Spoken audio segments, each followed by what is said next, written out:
নমস্কার বন্ধুরা, আর জি কুকিং চ্যানেলে আপনাদের সবাইকে স্বাগত।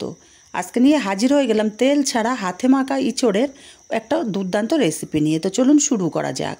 আমি উনুনে একটা কড়াই বসিয়ে দিয়ে দেবো এখানে বেশ কিছুটা জল, দিয়ে দেবো হাফ চামচ হলুদ, আর দেবো 1 চামচ সাদা তেল।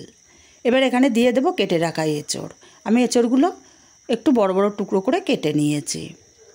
এখন এঁচড়গুলো আমি দিয়ে দেব সরাসরি জলের মধ্যে। ঢাকা দিয়ে এঁচড়গুলোকে 10 মিনিট সেদ্ধ করে নেব। 10 মিনিট পর ঢাকাটা খুলে নিলাম।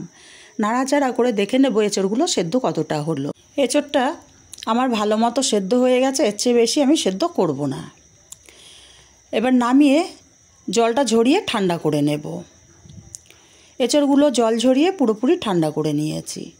যেই কড়াইতে রান্না করব সরাসরি এঁচড়গুলোকে সেই কড়াইয়ের মধ্যে দিয়ে দিলাম।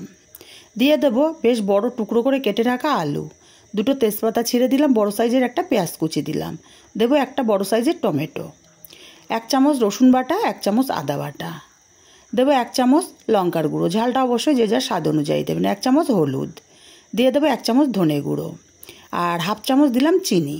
এবার সব কিছু খুব ভালো করে হাত দিয়ে মাখিয়ে নেব। আমি কিন্তু এখনও এখানে লবণের ব্যবহার করিনি, লবণের ব্যবহারটা পরে করব। খুব ভালো করে মাখিয়ে নিয়েছি। এবার দিয়ে দেবো স্বাদ মতো লবণ। আর যেহেতু তেল ছাড়া রান্না করছি আমি এখানে খাসির চর্বি ব্যবহার করব। 250 গ্রাম চর্বি খুব ভালো করে ধুয়ে নিয়েছি।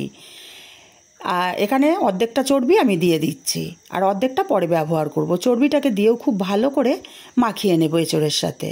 খুব ভালো করে মাখিয়ে নিয়েছি। সরাসরি কড়াইটা উনুনের উপরে বসিয়ে দিয়েছি। বসিয়ে দিয়ে আমি নাড়াচাড়া করব না। 5 মিনিট পরে এবার আমি নাড়াচাড়া করে দেব। চর্বিটা গলতে গলতে তেল ছাড়তে শুরু করে দেবে, আর সেই তেলেই কিন্তু আমাদের কষানো হয়ে যাবে। একটু ভালো করে নাড়াচাড়া করে দিয়ে আমি ঢাকা দিয়ে মিডিয়াম আঁচে রান্না করব 5 মিনিট। 5 মিনিট পর ঢাকাটা খুলে নিলাম। চর্বিটা গলতে শুরু করেছে, চর্বির থেকে তেলটাও ছাড়তে শুরু করেছে। এবার এইভাবে আমি নাড়াচাড়া করে 5-7 মিনিট কষিয়ে নেব। এতে করে চর্বি আলু খুব এঁচড় ভালো করে কষানো হয়ে যাবে। দিয়ে দেবো এখানে ফুটন্ত গরম জল। 7 মিনিট টাইম নিয়ে আমি কষিয়ে নিয়ে ফুটন্ত গরম জল দিয়ে ভালো করে নাড়াচাড়া করে মিশিয়ে দিয়ে ঢাকা দিয়ে রান্না করব 5 মিনিট। 5 মিনিট পর ঢাকাটা খুলে নেব। এখন এখানে যে বাকি চর্বিগুলো ছিল সেই চর্বিগুলো সব আমি এখানে দিয়ে দিয়েছি। ভালো করে নাড়াচাড়া করে দিয়ে আমি ঢাকা দিয়ে আরও 5 মিনিট রান্না করে নেব। বন্ধুরা, রেসিপিটা ভালো লাগলে একটা লাইক দিতে ভুলবেন না। আপনাদের একটা লাইক কিন্তু আমাকে অনেক দূর পৌঁছে দিতে পারে। আবারও 5 মিনিট পর ঢাকাটা খুলে নিলাম। এবার নাড়াচাড়া করে দেখে নেব আলুগুলো সেদ্ধ হলো কি না, কারণ আলুগুলো একদমই কিন্তু কাঁচা দিয়েছি, আলুগুলো আমার ভাজা ছিল না। হ্যাঁ, দেখুন আলুটা সুন্দর মতো আমার সেদ্ধ হয়ে গেছে। আর দেখুন চর্বি থেকেও কতটা তেল ছেড়ে দিয়েছে, তরকারি কালারটা কত সুন্দর এসছে। এখন এখানে দিয়ে দেবো বেটে রাখা গরম মশলা। আমি গোটা গরম মশলা ব্যবহার করেছি। গরম মশলাটাকে দিয়ে খুব ভালো করে নাড়াচাড়া করে মিশিয়ে দেব। খুব ভালো করে মিশিয়ে দিয়ে ঢাকা দিয়ে 5 মিনিট স্ট্যান্ডিং টাইমে রেখে দেব।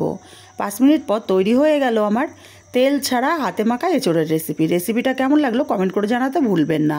ভালো লাগলে কাছের আত্মীয় স্বজন বন্ধু বান্ধবের কাছে শেয়ার করতে